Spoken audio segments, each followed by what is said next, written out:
السلام عليكم ورحمة الله تعالى وبركاته. بسم الله الرحمن الرحيم. الحمد لله رب العالمين، وأفضل الصلاة وأتم التسليم على سيدنا محمد وعلى آله وأصحابه أجمعين. اللهم علمنا ما ينفعنا وانفعنا بما علمتنا وزدنا علما وفقها في الدين برحمتك يا أرحم الراحمين.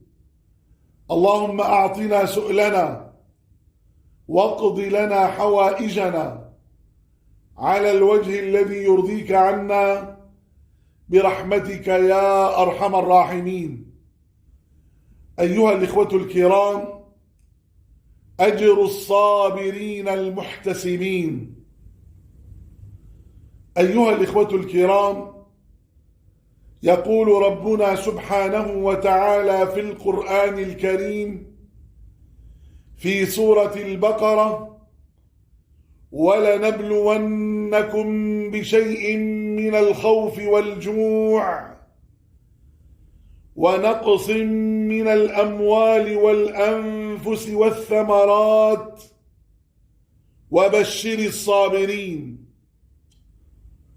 ويقول ربنا سبحانه وتعالى في القرآن الكريم أيضا في سورة الزمر: إنما يوفى الصابرون أجرهم بغير حساب. اللهم اجعلنا من الصابرين المحتسبين برحمتك يا أرحم الراحمين. ويقول سيدنا محمد صلى الله عليه وسلم في الحديث الصحيح الذي أخرجه الإمام البخاري رحمه الله تعالى في صحيحه، والإمام مسلم رحمه الله تعالى في صحيحه، عن أبي سعيد وأبي هريرة رضي الله تعالى عنهما عن النبي صلى الله عليه وسلم قال: ما يصيب المسلم من نصب ولا وصب ولا هم ولا حزن ولا أذى ولا غم حتى الشوكة يشاكها إلا كفر الله بها من خطاياه، أو كما قال عليه الصلاة والسلام. أيها الإخوة الكرام، ومعنى قوله صلى الله عليه وسلم: ما يصيب المسلم من نصب، النصب هو التعب، ولا وصب، الوصب هو المرض، أي ما يصيب المسلم من تعب ولا مرض ولا هم ولا حزن ولا أذى أي من الناس ولا غم حتى الشوكة يشاكها إلا كفر الله بها من خطاياه. أسمعتم أيها الإخوة؟ أسمعتم إلى الأجر والثواب العظيم لمن يصبر ويحتسب ويطلب الأجر من الله سبحانه وتعالى على هذا التعب وعلى هذا المرض؟ كله بأجر أيها الإخوة، كله بأجر، ولكن هنيئا للصابرين المحتسبين. ويقول سيدنا محمد صلى الله عليه وسلم في الحديث الصحيح الذي أخرجه الإمام أبو داود رحمه الله تعالى في سننه: والإمام الترمذي رحمه الله تعالى في سننه وقال حديث حسن عن معاذ بن أنس رضي الله تعالى عنه أن النبي صلى الله عليه وسلم قال: من كظم غيظا وهو قادر على أن ينفذه دعاه الله سبحانه وتعالى على رؤوس الخلائق يوم القيامة حتى يخيره من الحور العين ما شاء، أو كما قال عليه الصلاة والسلام. أسمعتم أيها الإخوة؟ أسمعتم إلى الأجر والثواب العظيم لمن يكظم غيظه؟ قال عليه الصلاة والسلام: من كظم غيظا وهو قادر على أن ينفذه، أي قادر على أن ينتقم ممن أغاظه،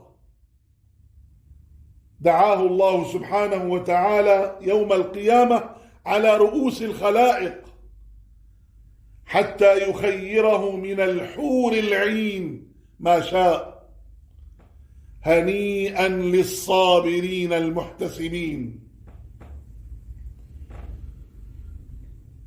ويقول سيدنا محمد صلى الله عليه وسلم في الحديث الصحيح الذي أخرجه الإمام الترمذي رحمه الله تعالى في سننه وقال حديث حسن صحيح، عن أبي هريرة رضي الله تعالى عنه قال: قال رسول الله صلى الله عليه وسلم: ما يزال البلاء بالمؤمن والمؤمنة في نفسه وولده وماله حتى يلقى الله تعالى وما عليه خطيئة. الله الله، أو كما قال عليه الصلاة والسلام. أسمعتم أيها الإخوة؟ أسمعتم إلى الأجر والثواب العظيم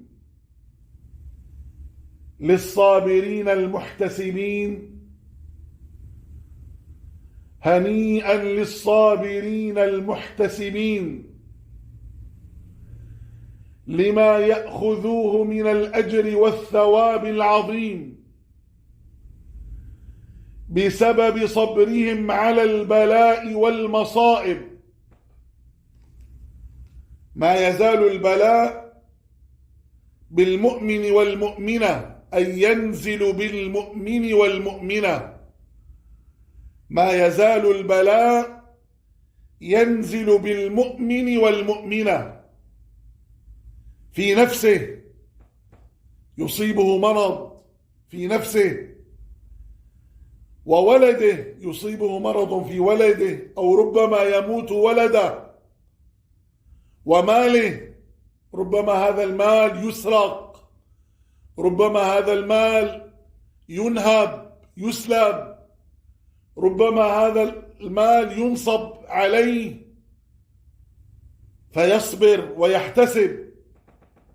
لذلك أيها الإخوة الكرام، هنيئا ثم هنيئا ثم هنيئا للصابرين المحتسبين، لأنهم يصبرون على البلاء والمصائب.